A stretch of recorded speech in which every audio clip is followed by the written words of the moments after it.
Hi, today we're going to talk about advisory circulars, or AC as pilots like to refer to them.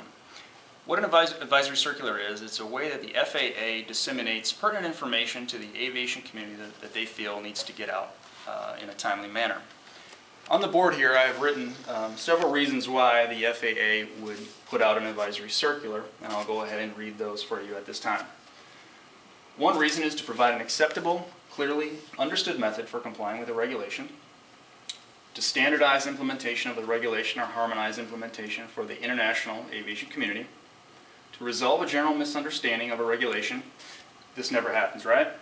Respond to a request from some government entity such as the General Accounting Office, NTSB, or the Office of the Inspector General, help the industry and FAA effectively implement a regulation, to explain requirements and limits of an FAA grant program, and lastly, to expand on standards needed to promote aviation safety, including the safe operation of airports.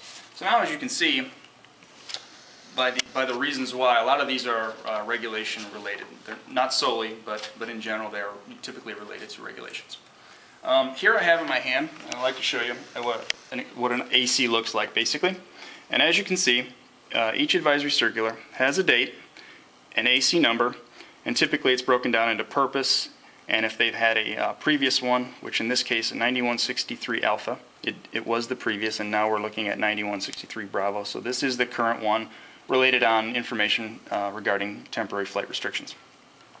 The next thing I'd like to show is that as you've seen here, they have a number. They have a three-digit number like this, and they come out with an AC, meaning advisory circular 61. Now this number here responds to the, or corresponds to the appropriate CFR part, or Code of Federal Regulations part.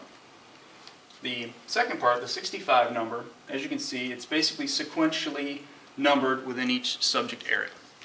The last letter here that they put is Echo, which means it's revision number 5, so A being 1, B being 2, Echo being number 5. So that's the 5th revision that this one has.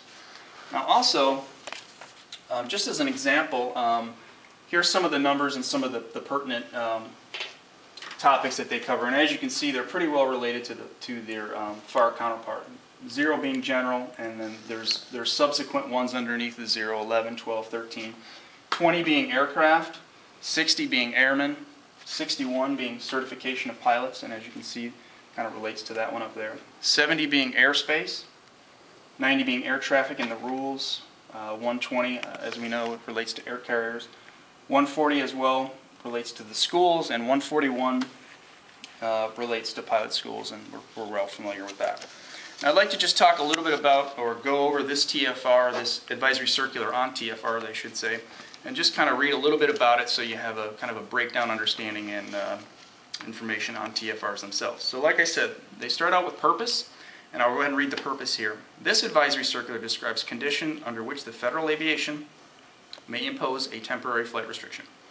This AC explains which FAA elements have been authorized by the Administrator to issue TFRs and lists the agencies' offices from which the FAA will accept requests to establish TFRs.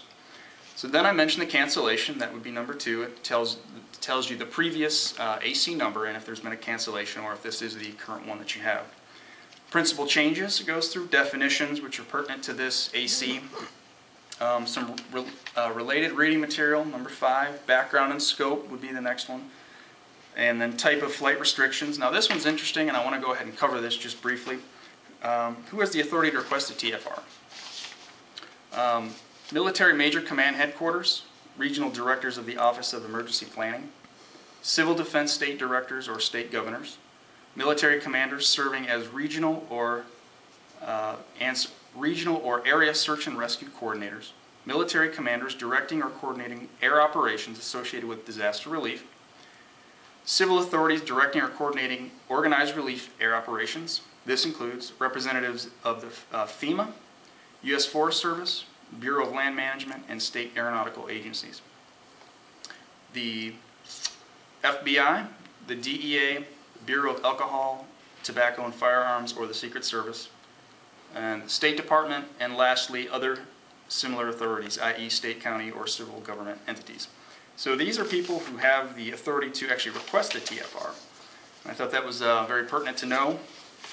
Lastly, I'd like to just kind of briefly go a little bit more to this TFR and talk about why a TFR might be put in place. And some of the reasons that they have here are wildfires, which are being fought by aviation resources, aircraft relief activities following a disaster, aircraft accident sites, and aircraft, or the president comes into town, that'd be another one. These are just some basic reasons why a TFR might be put in place.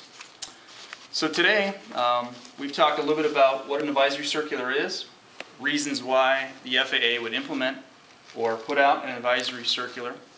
Also broke down the number here, the number system, and what the number system means, and how they kind of fall under their categories and their numbers and what they're related to. Also, I'd like to point out lastly that you can go to the FAA.gov website and click on advisory circulars, and it has all kinds of information on the circulars and specific aviation or advisory circulars. Thank you for watching.